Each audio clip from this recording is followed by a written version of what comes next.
In the heart of the land lay Mbamba village, a place where mud houses stood close together, their thatched roofs brushing against the sky. The villagers lived by the rules of their ancestors, obeying the spirits that watch over the forest, the river, and the fields. Every family respected the sacred days, the festivals, and the unseen powers that kept the village safe. It was said that any who disobeyed the rules of Mbamba risked angering the spirits, and misfortune could fall not only on the person but on their entire family. It was the usual practice in the village for the children to sit together at night, listening to tales and stories.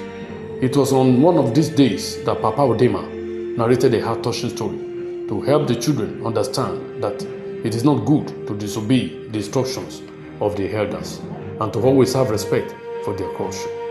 Here goes the story.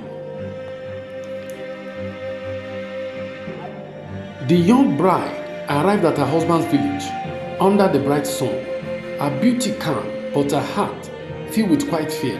Coming from a different tribe and culture, everything around her felt unfamiliar. The villagers gathered to welcome her with drums, ululations, and curious eyes. Her husband stood beside her, holding her hand in reassurance. Though the people smiled, they whispered about her origins and wondered if she would learn their ways. Bowing her head in respect, she stepped into a new life, unaware of the traditions and unseen forces that ruled the land. A few days after her arrival, the young bride sat with her husband as his parents taught her the village traditions. They explained the rules, sacred days, and forbidden places, stressing the importance of obedience and respect. Though she listened and nodded, some customs felt strange to her. Her husband remained quiet as these ways were familiar to him. The elders warned that these traditions were meant to protect everyone.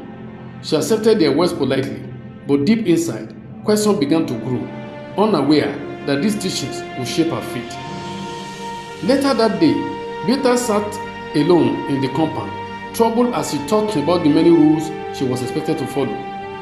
She quietly questioned how she could keep them all, as they felt strange compared to the faith and beliefs she grew up with. When Gaba returned and offered her a banana, she shared her concern, admitting she did not believe in such practices.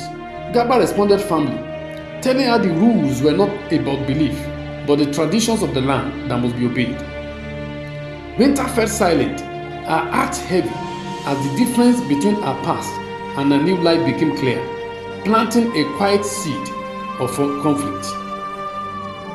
3 months later, while eating with her husband, Peter suddenly felt sick and began to vomit.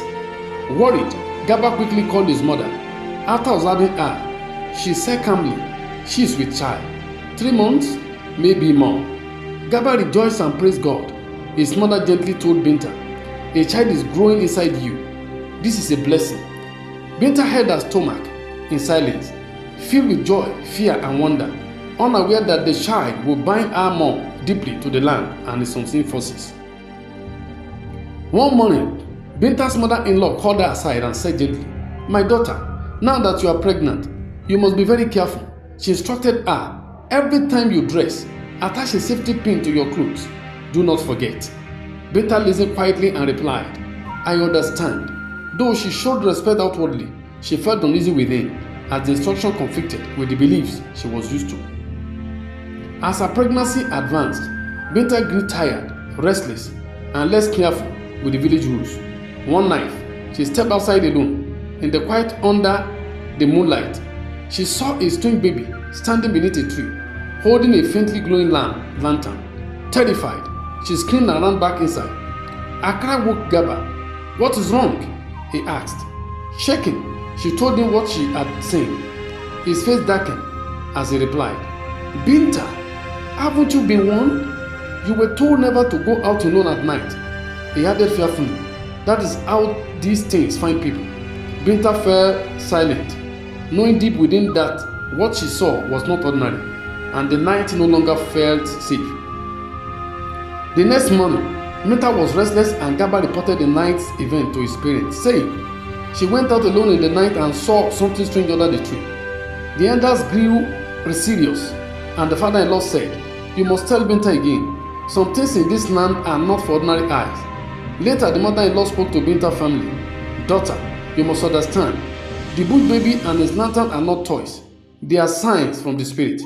They appear when rules are broken or danger is near. She warned her.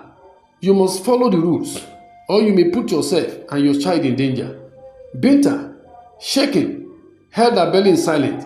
That night, she reflected deeply, realizing she could no longer ignore the ways of the land, while unseen spirits continued to watch. One quiet afternoon, Binta suddenly remembered, oh, the evening meal, and hurried to prepare food for Gaba. In a rush, she ignored the repeated warning, do not go out alone, and she forgot to attach the safety pin to her clothes. As she hurried along the forest path toward the market, unaware of the spirits watching her, the trees cast long shadows and the forest felt darker and lonelier than ever. Unseen guidance of the village noted her disobedience, ready to send a message she would not forget. As Binta hurried through the forest, she heard footsteps behind her that seemed to match her own pace. Suddenly, a strange woman with a single eye in the center of her forehead appeared, holding a small boy with a matching birthmark. Binta froze, unable to move backward, and the figures vanished as suddenly as they appeared. Trembling and terrified, she reached the village, realizing that the forest and her home were not as safe as she had believed. As Binta reached the market, she saw a boy among the children, identical to the one she had seen in the forest, with the same birthmark and curious gaze. Fear gripped her as his eyes feasted on her belly, and she ran past the stores, heart pounding, feeling every shadow and whisper of the wind as if they were alive. At the market, Binta was suddenly struck by a sharp pain in her stomach and collapsed. An elderly woman rushed to her side, calling out, stand, breathe, help is coming. Other women gathered, fanning her and offering calming words.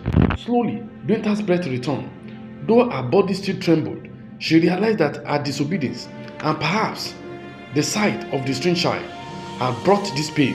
Whispering a silent prayer, she understood that the rules, the spirits, and her unborn child were all watching her closely. As Binta returned home, she saw the boy she had encountered before lying motionless on the ground. Trembling, she asked the crowd, Who is his mother? The villagers murmured, he is a stranger. Maybe he came from another village. Before anyone could touch him, the child vanished without a trace. The elders whispered among themselves, this is no ordinary child. This is a warning. The spirits of the forest are angry. Binta fell to her knees, realizing she could no longer ignore the rules. The village, the spirits, and her unborn child were now all part of a story far greater than herself, while the one-eyed woman watched from the shadows. Binta returned home, exhausted and still fearful, quietly preparing the evening meal while Gaba shouted nearby, unaware of her terror. She wanted to tell him everything. The forest, the one-eyed woman, the child, but worried. What if Gaba asks about the safety pin? What if he becomes angry because I went out alone? Her fear kept her silent. Unknown to her, the consequences of her disobedience, venturing into the forest and ignoring the rules, were already gathering in the shadows. Outwardly calm, she carried on with life, but the spirit waited, and soon their warning would demand a price the family could not ignore. On the day of delivery, Binta gave birth under the guidance of the midwife and her mother-in-law. The baby did not cry normally. His wail was wild and haunting. When the midwife showed Binta the child, she froze in terror. It was the same boy she had seen in the forest and market, with the birthmark on his forehead and tiny teeth gleaming. Binta screamed and fainted, while the midwife and mother-in-law tried to revive her. Gaba rushed in, alarm as news spread across the village. Villagers whispered in fear, this is not a normal child. Have the spirits sent a warning? The house filled with chaos, prayers, and dread. The village will never be the same. Amid the chaos, the elders called Fandama the Great, a renowned diviner. He examined Binta and said solemnly, the suffering of this family is the result of disobedience and disregard for the deities of Mbamba village. The child born is not ordinary. If the safety pin had been tied according to our tradition, this disaster would have been prevented. He instructed the potent ritual to restore Binta, and villagers quickly gathered the sacred items. With chants, prayers, and harps, the ritual began. Gaba held Binta's hand, and the elders walked carefully. Slowly, as strength and spirit returned, Vandama is played. The gods themselves will decide the end of this child within 3 days. It is not for humans to decide. 2 days later, the evil child died, and the hunters buried it deep in the evil forest. Binta and her family returned to life forever changed. She learned that obedience and respect for the spirit were essential for life itself, and she taught others the story. The village of Mbamba passed down the warning for generations. Disobey the spirit, and disaster may come from the forest in forms you cannot ignore.